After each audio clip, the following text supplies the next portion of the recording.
With just minutes left before his execution, Bundy leaned in and uttered something that sent chills down everyone's spine. His words so disturbing, it cast doubt on everything they thought they knew. For years, he had played a twisted game with law enforcement, denying his crimes, misleading investigators, and relishing the control he held over the truth. But now, with time slipping away, Bundy did something unexpected. He spoke. What he revealed only raised more questions.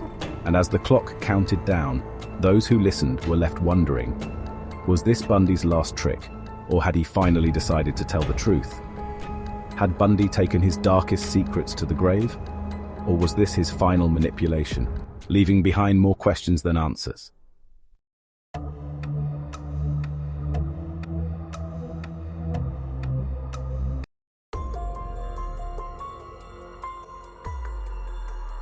A web of deceit, a mind shrouded in mystery, chilling last words that have haunted investigators for decades. This is Derrick Investigates, and I'm Derrick. Tonight, we revisit the case of Ted Bundy, one of the most unsettling figures in criminal history. For over a decade, Bundy evaded capture, his crimes spanning multiple states and leaving behind a trail of unanswered questions. He was meticulous, manipulative, and always one step ahead. But even after his conviction, Bundy held on to his secrets, until the very end. What did he reveal in his final hours? Were his words a genuine confession, or was he orchestrating one last deception?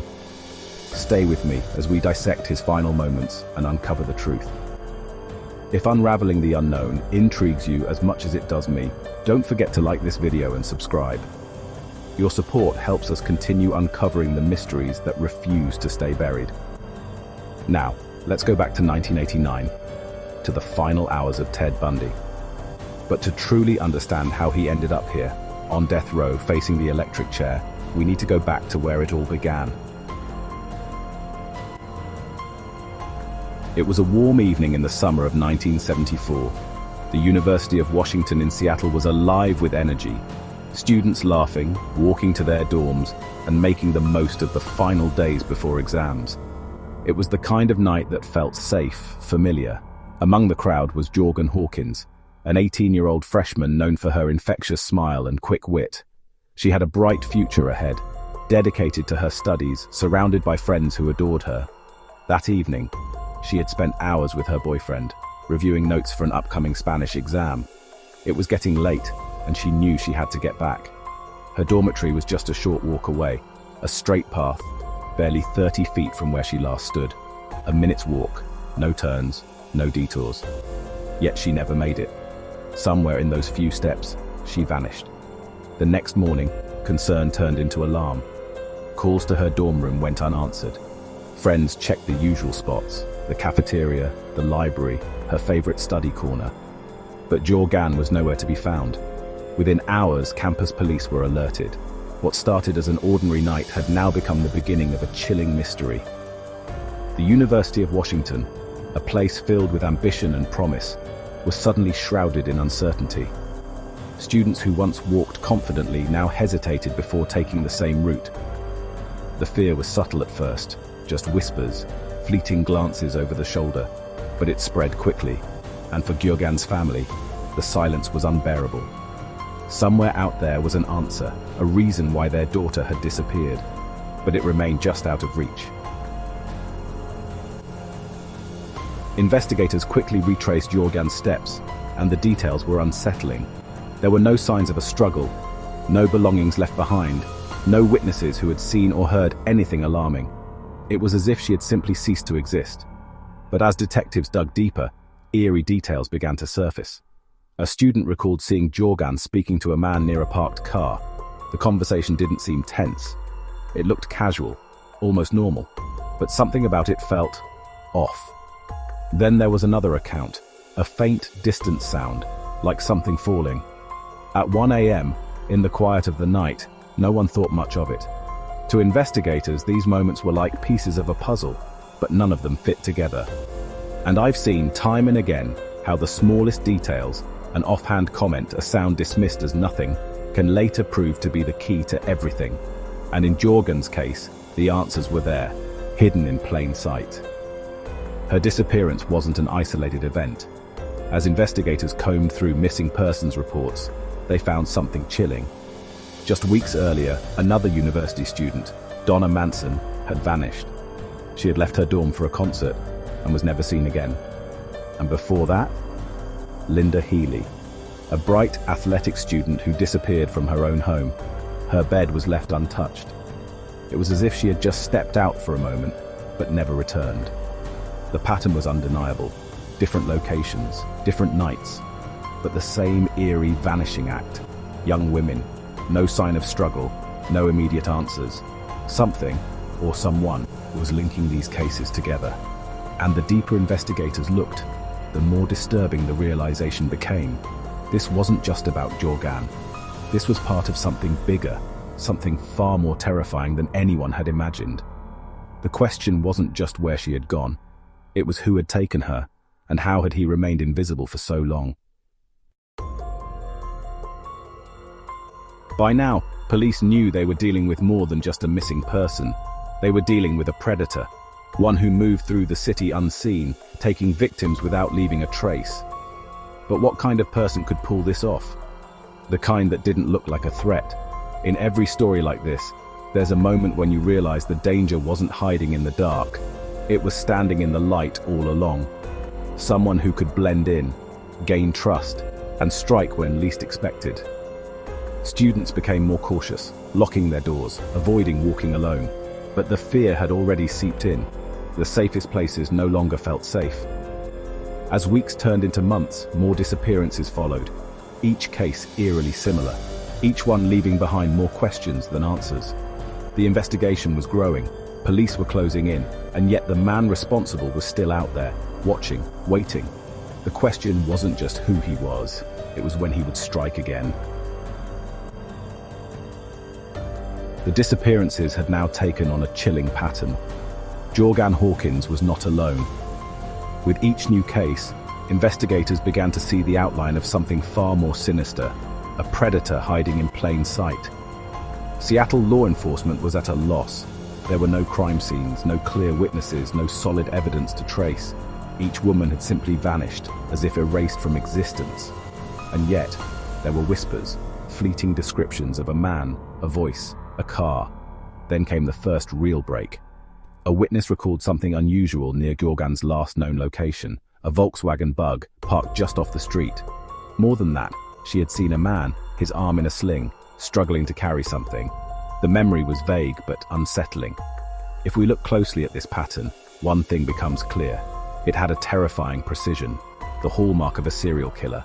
No forced entry, no scenes of struggle, just young women stepping into the unknown, never to be seen again. It pointed to one chilling reality. They trusted him. This level of control wasn't random. Serial killers often share distinct traits, calculated methods, an ability to blend in, and most importantly, a deceptive charm. Many study human behavior, learning how to manipulate their victims into compliance rather than using brute force. They create scenarios that lower a person's guard, a fake injury, a request for help, or a sense of familiarity that makes them seem non-threatening. This isn't just about opportunity, it's a calculated strategy. And in 1974, Seattle was unknowingly caught in the web of one such predator. The idea sent a shiver through investigators. Who was this man with the fake injury? And more importantly, how had he gained their trust so easily? Detectives scoured police reports, searching for links between the cases. Similar reports trickled in. Young women vanishing near college campuses, a man with a cast, an unassuming Volkswagen. But still there was nothing solid enough to name a suspect. Frustration mounted. Investigators were dealing with a ghost, someone who could blend seamlessly into society, who left behind no physical trace of his crimes. Then, another woman disappeared. July 14, 1974, Lake Sammamish State Park. The sun was high and the crowds were thick. It was a place of laughter, families, and carefree afternoons. But by evening, two women, Janice Ott and Denise Nasland, were gone, vanished without a trace. Witnesses that day described a man named Ted. He was polite, charming even. He had approached multiple women, asking for help with his sailboat, and at least two of them had followed. That single name, Ted, was all investigators had to go on. It's the smallest details that can break a case open. The way someone says a name, the way a story doesn't quite fit. Ted. It wasn't much, but it was something. And in cases like this, something is better than nothing. The Lake Sammamish disappearances marked a turning point. For the first time, law enforcement had a witness-backed description. Dark hair, clean cut, driving a Volkswagen Bug. A man who introduced himself as Ted. Sketches were drawn and released to the public. And then the floodgates opened. Calls came in from multiple states. People recognized the face. They had a name. Theodore Robert Bundy. But even with the name, something didn't add up. Ted Bundy wasn't an unknown drifter. He was a law student. He worked at a crisis hotline, helping people in distress. He had a girlfriend, friends, a life that seemed completely normal. How could someone so outwardly ordinary be capable of such horrors? That's what made it worse. And yet, despite the mounting suspicions, Bundy remained a step ahead. No direct evidence, no bodies, no way to prove beyond a doubt that he was the man behind the terror. For now, the case remained open, but it was only a matter of time before Ted Bundy would make his first fatal mistake. As investigators connected the dots between the disappearances, the hunt for a suspect intensified. They now knew they were dealing with a single perpetrator, one who was meticulous, confident, and unnervingly patient. But for years, there was no name, no face, just an invisible predator haunting the Pacific Northwest. Then, in August 1975, a crucial mistake shattered his carefully crafted illusion of normalcy. Late one night, in the quiet suburb of Granger, Utah, police officer Bob Hayward noticed a tan Volkswagen Beetle idling suspiciously near a neighborhood where it didn't belong. When the officer attempted to pull the vehicle over, the driver panicked, speeding away before finally coming to a stop. Inside, Hayward found a chilling collection of objects. Handcuffs, a ski mask, a crowbar, and rope. Tools that seemed out of place for an ordinary college student. But the man behind the wheel wasn't just any student. He introduced himself as Theodore Bundy. If there's one thing I've learned from studying cases like this, it's that the most terrifying predators don't just attack, they infiltrate. These weren't random acts of violence. There was no forced entry, no obvious struggle, just a quiet, methodical horror. It told us something critical. This was someone who could blend in, someone these women didn't see as a threat, and that made him even more dangerous. At first, Bundy charmed his way out of serious trouble. A law student with a respectable demeanor, he was hardly the monster police imagined they'd find. But something about him lingered in the back of investigators' minds, and soon, other departments started to take notice. When detectives from Seattle, Utah, and Colorado compared notes, an unsettling picture emerged. Victims disappearing near college campuses, a suspect who drove a tan VW Beetle, and a composite sketch that bore a striking resemblance to the man who had been pulled over that night. But the real breakthrough came from an unexpected source. In 1975, Elizabeth Klopfer, a single mother in Seattle, walked into a police station with a confession that sent chills through investigators. She told them about her longtime boyfriend, Ted Bundy. For years, Elizabeth had noticed strange behaviors. Items of women's clothing in his apartment, knives hidden in his car, unexplained absences on nights women went missing. At first, she convinced herself that she was imagining things, that Ted was simply eccentric, but the feeling of unease never left. When she saw the composite sketch of the suspected serial killer, her stomach dropped. It looked exactly like the man she had spent years with. Her tip gave investigators the final push they needed. And when they placed Bundy under surveillance, more disturbing truths began to emerge. Imagine waking up one day and realizing the person you trusted most, the one you shared your life with, was capable of unthinkable horrors. Elizabeth's courage changed everything. Her decision to step forward may have saved countless lives. The net was closing in, but Bundy wasn't done yet. Bundy was arrested in 1975, charged with kidnapping and assault, and sent to jail in Colorado. But the man who had evaded capture for years wasn't about to be caged so easily. Twice, he escaped custody. The first time, he jumped from a courthouse library window while researching his defense. The second time, he crawled through a hole in the ceiling of his jail cell, slipping into the night unnoticed. For weeks, Bundy was on the run. Then, in January 1978, he resurfaced in Florida, where a chilling attack at the Chi Omega sorority house at Florida State University sent shockwaves through the community. 4 women were attacked in a vicious spree. 2 lost their lives. The sheer violence stunned investigators.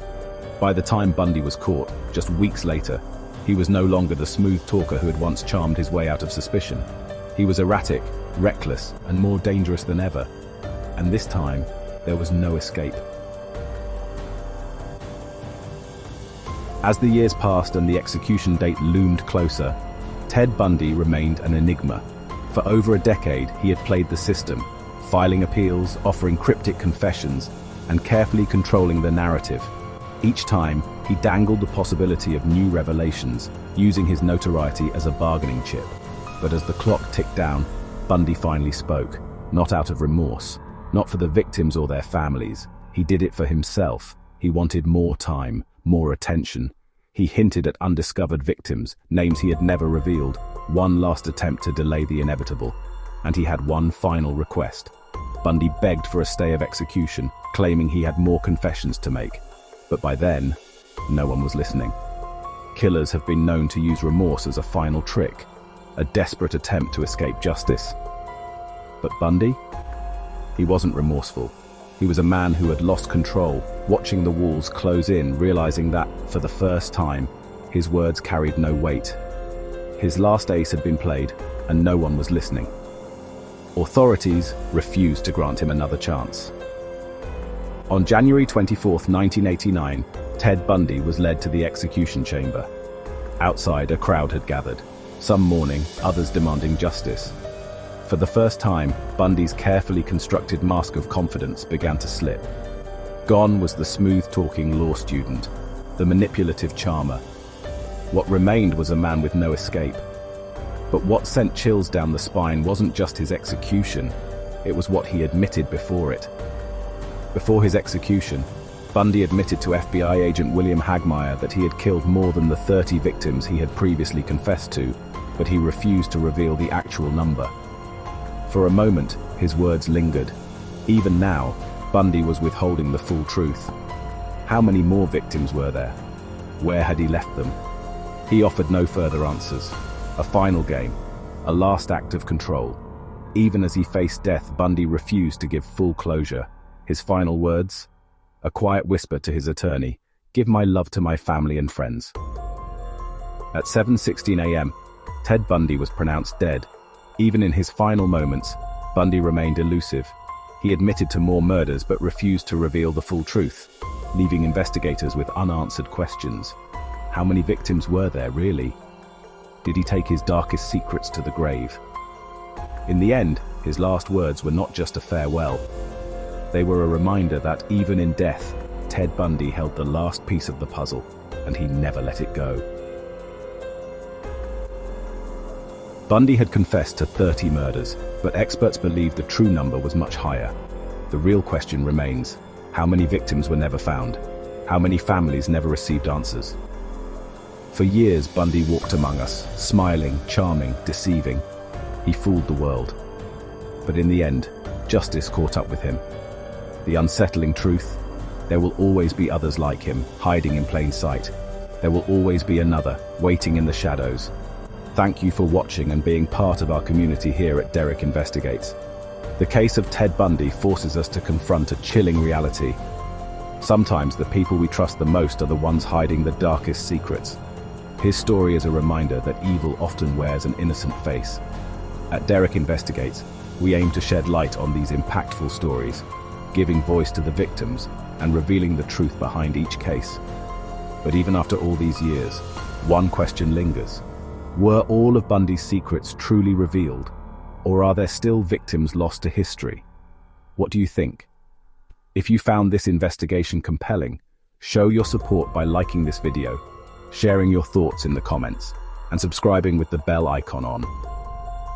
Together, we can keep these voices alive and shine a light on the forgotten. Until next time, stay curious, stay skeptical, and keep questioning everything. I'm Derrick, and I'll be back soon with another investigation.